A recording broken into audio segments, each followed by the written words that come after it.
ಇನ್ನು ಬೆಂಗಳೂರು ನಗರ ಒಟ್ಟು OTC ಆಗ್ತಾ ಇರೋದು 360 ಜನರಿಗೆ ಸಾಂಕೇತಿಕವಾಗಿ 1,44,00,000 ಈ ಚೆಕ್ ಅನ್ನ ಇದೀಗ ಮುಖ್ಯಮಂತ್ರಿಗಳು ಹಾಗೂ ಸಮಾಜ ಕಲ್ಯಾಣ ಸಚಿವರು ಬೆಂಗಳೂರು ನಗರದ ಈ ಮ್ಯಾನ್ಯುಯಲ್ ಸ್ಕ್ಯಾವೆಂಜರ್ಸ್ ಪ್ರತಿನಿಧಿಗಳಿಗೆ ಇದನ್ನ ಬಿಡುಗಡೆಗೊಳಿಸ್ತಾ ಇದ್ದಾರೆ.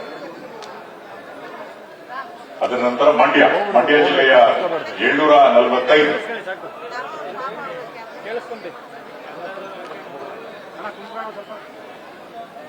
ಮಂಡ್ಯದವರು 745 2,98,00,000. ಮಂಡ್ಯದ ನಂತರ ರಾಯಚೂರಿನ 84